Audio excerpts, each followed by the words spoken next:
Video को start करते हैं, लेकिन वीडियो स्टार्ट करने से पहले ना चैनल को सब्सक्राइब कर दो। यार चैनल को सब्सक्राइब नहीं करते, आप वीडियो देख लेते हो, श्राप लगेगा मेरा श्राप।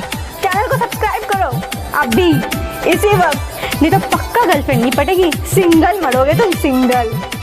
और चलो इसी के साथ शुरुआत करते हैं।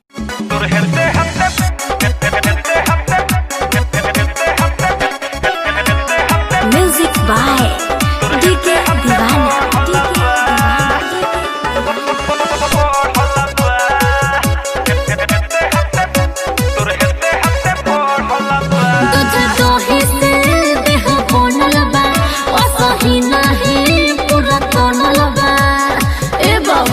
हो सुना ना बोला ना दूध दही से देह बनल बा, असही नहीं पूरा टनल बा। देखी ऊपर के बूफर हमार, अच्छा कहे फाटो तो छाती तो फटिना तहरा नजरी में गोड़ल बा। तो सुन तो हमरा छुअला से रे छौड़ी तोर हते हते पढ़ल बा।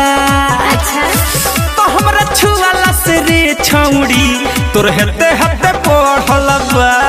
ऐसन का आवा ना डीजे विकास रीगा सीता।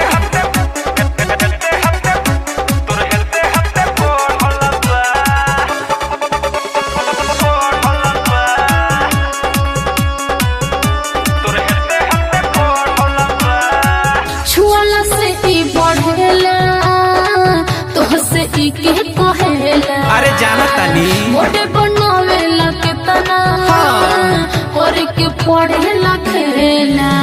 ढेर मेहनत होता का हो हो छुअला से ई बढ़ेला तोहसे ई के कहेला। जाना तानी नु मोटे बनावेला केतना बोला और के पढ़ेला खेला। अच्छा जमीन तन कहिला हसे तीन टाइम खइला हसे पूरा देहिया ई फोड़ल बा। तो होय सुनो तो हमरा छुअला से रे छौड़ी तोर हते हते पढ़ल बा। तो हमरा छुअला से रे छौड़ी तोर हते हते पढ़ल बा। आओ चढ़ जो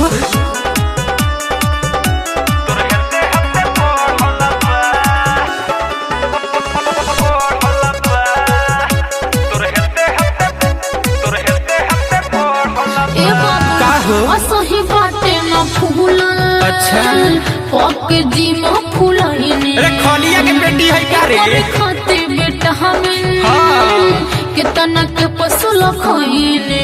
कितना लम्बा लम्बा खइलू हो अरे बहुते नु अच्छा असही बाटे न फूलल। तब कैसे पक जी में फूलहिनी साचो एक और खाते बेटा हमें कितना के पसुल खइने। त सुना अहमद के आइले से लीला हरा भी पहिने से हो दियो करो भी चढ़ल बा। के दीदी तो हमरा छुअला से रे छौड़ी तोर हते हते पढ़ल बा। तो हमरा छुअला से रे छौड़ी तोर हते हते आय हाय हाय हते हते पढ़ल बा। दही से देह बनल बा, असही नहीं पूरा टनल बा। ए बाबू का हो सुना ना बोला ना दूध दही से देह बनल बा, असही नहीं पूरा टनल बा। देखी ऊपर के बूफर हमार, अच्छा कहे फाटो तो छाती तो फटिना तहरा नजरी में गोड़ल बा।